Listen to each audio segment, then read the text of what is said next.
Good evening, everybody, from beautiful Gairloch in the Northwest Highlands here in Scotland. This is my first YouTube video, and I really wanted to set this up to try and reach out to as many people as possible in terms of explaining why social distancing is so important at present in context of the COVID pandemic that we're all experiencing. I appreciate some of you will already know who I am, but for those of you who don't, my name's Catherine Brown. I am a GP, recently relocated from the beautiful Shetland Islands where I did my GP training and spent time as a GP, and now living in the Highlands of Scotland working as a GP based in Inverness and working at two rural practices also. This is an immense time of stress and worry for all of us, every single person in Scotland, the UK, internationally, with the current pandemic that's happening. It is at a critical stage. Social distancing is absolutely pertinent, and I just can't emphasise how important it is in terms of helping this virus be less of a catastrophe than it already is, in terms of the number of people afflicted by it and those who are obviously suffering from it, those who are at the more severe end of the scale, who are in intensive care, and those indeed who are dying from it. One of the big problems we're facing with this virus is that it's new to us. We haven't met it before, but we have already made some observations which started out with our from observations from China and Italy and other countries that have been afflicted with the virus. These being that it is more easily passed around, and that the more we do to halt its spread earlier in the course rather than later, the better. So when I say that social distancing is important now, I really mean now, in this moment, not tomorrow or the day after. In terms of why it's important, I appreciate you'll have seen various videos and diagrams going around various social media sites, which I'm sure explain it far better than what I'm about to do. But if this helps, basically, it's to what they call flatten the curve, as you probably all heard already, which means to stop the, or at least lessen the extreme peak that we are currently expecting of COVID cases. So clearly lessen suffering for patients and their families, but also thereby taking the strain off our dear NHS, which is doing its very best, but clearly is under a lot of strain already, but certainly in the forthcoming weeks and months it's going to be under a strain it's never experienced before. So for us all, and I include all of us as healthcare workers in this is a new situation for all of us. And we need to work together as a team. And I'm not just talking about as a healthcare team, but I'm talking about us as a populace, to come together, to work together, to get rid of the virus in the end, but also to prevent its progression. That's really, really important. You have to forgive me, I've made some notes because it's my first YouTube video and I'm not used to speaking to a camera. So basically, social distancing. What are we talking about? Why does it matter? Okay. Bearing in mind we don't know an awful lot about this virus, but we know it spreads by being in close contact with somebody. Typically, yes, for 15 minutes to actually transfer the virus, but really being in close proximity to somebody for a decent conversation to allow those particles to pass mean that you are at potential risk of having transmitted it. a great number of us will be carriers of this virus without knowing we have it, or possibly having just very mild symptoms such as a runny nose, or indeed a cough or a mildly high temperature. Now, you could say, well, okay, but at this time of year, viruses are common anyway. Lots of us are going to have coughs and temperatures. And yes, you're absolutely right. But the problem with this virus is that we don't know if you're going to have just an ordinary run-of-the-mill cold with a bit of a temperature and a tickly cough, or if it's COVID, which is proving to have a lot of serious complications. And, you know, like I say, at the extreme end of things, with patients ending up in intensive care, and sadly, a number of whom, as we've already heard and seen on the news, dying from it. So essentially, like I say, we can all be milling about, socialising together. We might not know we're carrying it, but we're actually unknowingly passing it on to everybody else around us. And it's spread by air droplets. So, in terms of why it's important, it's social distancing, and I'd like to clarify that is different from self-isolation. The social distancing is really important in terms of us spreading the disease around. Or not spreading the disease around, I should say, the virus. In terms of like what does that mean? So social distancing, where we're advising everybody at the moment to really stay put, be calm, be in your home as much as you can, including working from home for those who are able to. In terms of can I go outside, can I go for a walk? Yes, you can go for a walk, but not in a massive group of people. And if you're going to go out for a walk, keep your walking counterpart, if you have one, a couple of metres away from you, 2 metres, and avoid, being any closer than that. For those of us who have this facility in our areas at the moment, we're advising, or would advise, online shopping.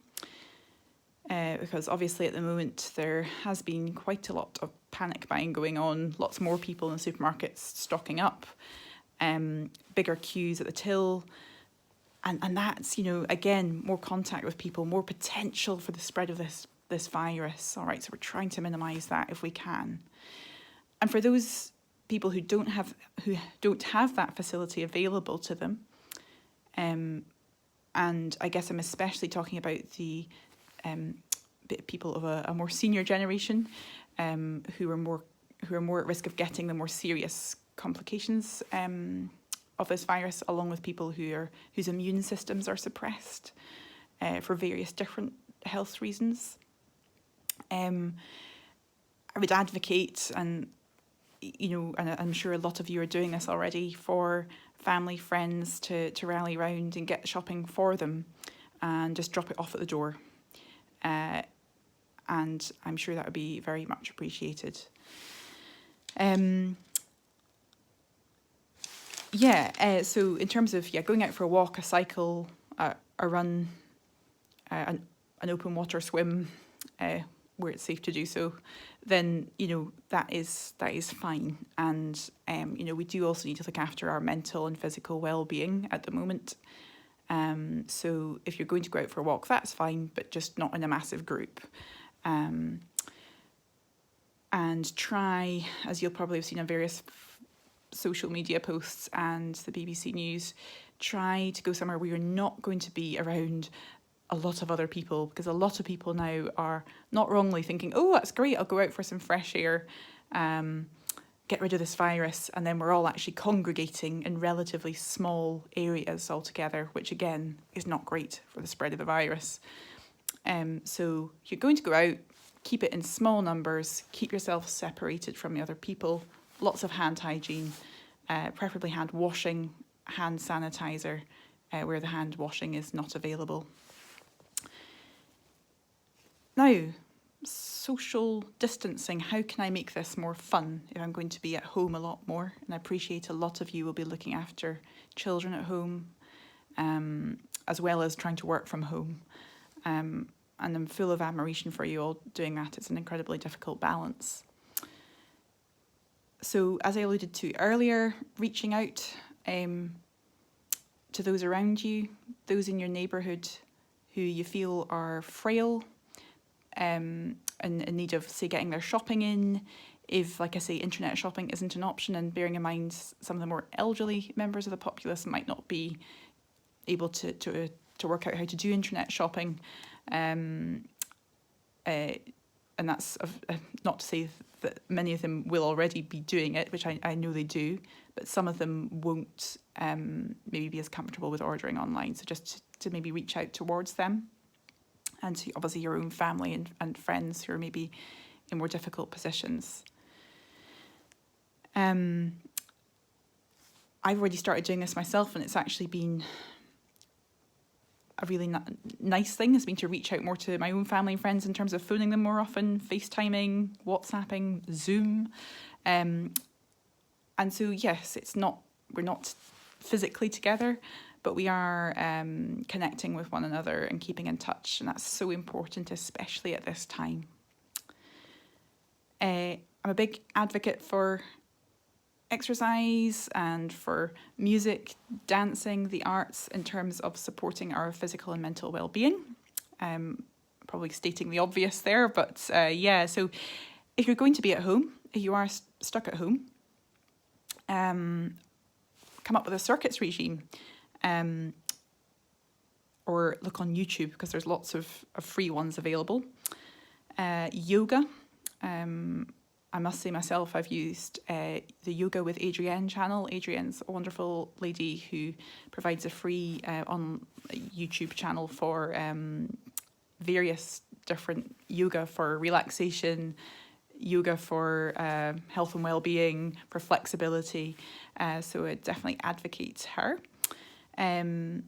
Meditation and mindfulness. That, mindfulness is about being in the moment and taking it all in. So I must say I had a mindful moment when I was out for a beach walk yesterday and ended up down on the shoreline, and I bumped into a lovely little baby seal, or selkie. And I enjoyed just looking at this lovely little seal who was just having a great old time on the rocks, having a little sunbathe. And then I did a bit of litter picking on the shoreline, and that was actually just really, really therapeutic, and nice to feel I was hopefully giving something back to the beautiful environment I'm privileged enough to be working in this weekend. Music. I play a bit of music myself, and I must say I think it's really important, certainly for me, personally speaking, but I think for a lot of us, finding some music that helps you relax, unwind, or some powerhouse music to get you through your circuits if you're doing them at home.